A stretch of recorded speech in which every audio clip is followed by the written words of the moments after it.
this idea of soul friends is so important, and spiritual community is the place that we form these kinds of connections with each other, because for the most part we have a common language, we understand each other, and we have a common intention of coming together. So like Linda said, our soul friendships deepen when we're willing to listen to each other and share. And guess what? True listening, this deep listening that we're talking about in these kinds of important relationships in our lives, guess what? It's an exchange. It isn't just about one thing. It's not just about listening. It's about listening, and it's about sharing. So when we're able to listen and share from a heart level, something happens that is different than when we're just making noise or just think we're hearing, sort of random stuff. When we really have an intention to share the energy, it's an exchange.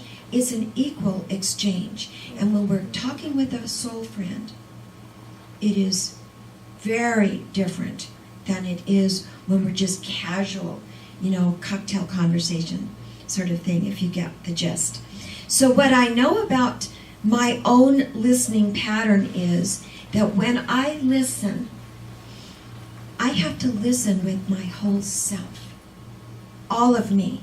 My senses, my ears, my heart, my inner knowing, my soul energy. Because if I'm just listening with my ears, guess what? I'm going to miss a lot. You know what I mean? Very frequently, someone will come in and we say, common courtesy. So how are you today? And someone will say, oh, I'm just fine. And if we're really listening, we can hear beneath the words. We can hear beneath the, oh, I'm just fine. And we can sense that maybe something else is going on. We can sense the sorrow. We can sense the joy. We get a feeling for what's really going on beneath the surface of the words. This is what true listening is about. And very often, I'll say, I don't think you're just fine. What's going on? I don't think you're just fine. Something's going on for you. What is it? And of course, usually that's when the tears start and the energy of this is what's going on for me starts to pour out. And of course, you have to recognize that as a ministerial presence, and we're all that for each other, don't forget. There's nothing unique about us except that we take responsibility to pay the bills at Common Ground. We're all equal here. So when we're in our ministry and the tears start to flow, it's because there's a resonance of exchange of energy between the one that's sharing and the one that's hearing, really hearing the energy of what's going on. So it's about this relationship, not just with each other, but with all of life. That's why I picked this image behind me. See, when we really listen deeply, when we really, really are listening deeply, we're listening for the life that's under the life circumstance. Eckhart Tolle talks about the life situation. That's on the surface. But what we're listening for is what's going on beneath. So when we see somebody that looks like they're in trouble in one way or another, or they look like they need to share something, if you're really listening with your whole self, all of yourself, you can feel and see beneath whatever that surface appearance is, so that you can actually be a beneficial presence to that person. See, I love this image. Listening beyond the surface level. And so when we open that space in our heart, in our soul, in our awareness to actually hear one another, it requires us to be fully present. We cannot be distracted, like Linda said. We can't be formulating a response or a rebuttal. We can't be trying to analyze, the situation and what am I going to say next, because so often that's where we're coming from, isn't it? When we really listen at this heart level, at this soul level, at this open awareness level, guess what happens? This is where we get to trust each other. This is where the loyalty gets fostered. We foster this deep bonding that we're calling this soul friendship, this Anam Cara. So what does it require of us? To listen deeply. Actually, it doesn't require anything but listening. It requires us to slow down, to shut up, to listen to our own guidance, our own inner knowing, to listen to the other person, to listen with our whole self, our whole heart, to stop talking, and focus our energy on the other person, on that experience. Slow down, shut up, and stop talking. That's how we listen. It's not easy. Have you noticed? We always have something to say, don't we? It requires us to get out of our own way, to stop being so hurried that we're missing it, to be so preoccupied when we're in relationship with each other that we miss the subtleties of what's going on. We're distracted, you see, when we're not really present. So often we're ready to finish each other's sentences. We think that, I always tell my husband, because he likes to do that. He likes to do that. Bless his heart. I love him with all my heart. But he likes to finish my sentences. And I'm thinking, how does he know what I'm trying to say? Don't we do that to each other sometimes? Mateo, listen, honey. Listen, Linda. Just listen. You know, you're not getting it. You're not getting it. See, this is the whole thing. We always have a ready answer for things, don't we? Listen to me. No, you're not eating cupcakes. You're not eating cupcakes. And sometimes the whole thing about listening is we don't have to have the answers. We don't have to know anything. We're just needing to be there as an open energy, that open channel, to hear what's being said, to hear what's being conveyed, to hear what's being felt, to hear the energy of that. And so what happens when we truly listen? We're listening not just to the words, but we're listening to what is being said beyond that, so that we can get an understanding of the feeling and the need and what's really going on beyond the words, at the heart level, at the soul level. And really what it is about listening with our divine ear. It's about listening to the gap between the words.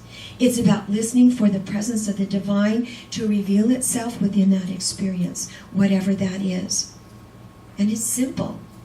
And I like what Glenda said, because if you know that someone is truly listening to you, if you've got that relationship with someone and you know that they're hearing you, you know that you're in a safe place with that person, you just might have something to say in a way that will be part of your own healing and the healing of the person that you're with, like Glenda recommended. If you know you're being heard, if you know it's safe, if you trust the relationship, and you know it's okay for you to share from the depths of your being, what you share might be very different than if you didn't know that about the experience. Isn't that the truth? So think about things in your own life, those deeply held secrets. In program, we're only as sick as our secrets, they say. Share with another person this something, whatever this something is that's holding you back. Maybe there's something that's been in the way in your life forever. And if you have a trusting relationship with someone and you know they're going to hear you, you know it's a safe place, and it's okay for you to share whatever that thing is. They're not going to judge you. They're not going to think that you are a horrible person. In fact, they probably heard that story 20 times before. We all think our stories are so unique, don't we? And really, the truth is, oh, you too? Oh, you too? That's your story too? You know? It's true. It's true. It's very hard to share the difficult. It's very hard to share the painful. It's very hard to share the embarrassing. Anybody got anything embarrassing? Stuff you'd just rather not tell anybody? It's very hard to share at that deep level. But when you have a connection with a particular soul friend or a group, you see, sometimes soul friends can show up as a group where you feel safe enough to share in a group. Sometimes it's spiritual community.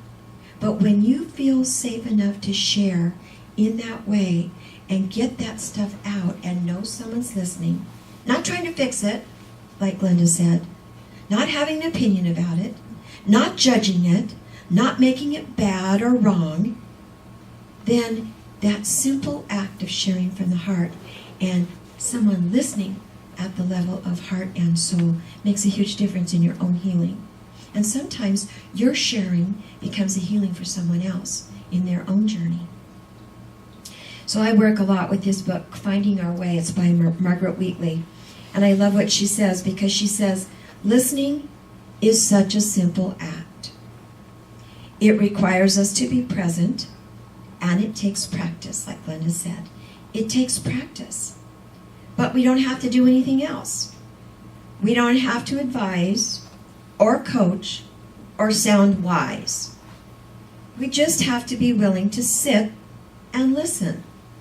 This idea, stop, shut up, get out of the way, and listen. If we can do that, we create moments in which real healing is available. We create moments of deep, deep awareness in this relationship. And so she goes on to tell a story of an African woman. Those of you who keep up with news of the African continent know there are a lot of pretty icky things that go on in Africa right now, and today's the atrocities that are being perpetrated there are just something horrific. She goes on to tell a story about an African woman who shares that sort of thing with a group of people. And as she's sharing her story with this group of people, the whole group tries to step in and comfort her and give her ideas and tell her, we'll call this agency, this kind of thing. And she put her hand up and she said, I don't need you to fix me. I just need you to listen. See, no matter how bad it is, I don't need you to fix me. That's God's job. That's God's job. That's my soul's journey. I just need you to hear me out. And something about hearing me out will start the healing. Do you understand how that works? Getting it out there. Getting the energy, in the Christian tradition, in the beginning was the Word. Getting the vibration of the Word out into the ether, so to speak. Having the courage to speak the Word, whatever that icky thing is for you, or that tender thing is for you, or that thing that you're embarrassed about, or whatever that's about, that thing you need to be heard. Once you get it out there, it begins to transform and transmute. So here's your invitation. Start practicing listening. Start practicing today. It's simple. It just requires that you stop talking, get yourself out of the way, show up, slow down, and listen, not as a sideline to your life, but as a way of life. Always open, always listening. Remember, we don't need to fix each other. We just need to listen. So thank you for listening.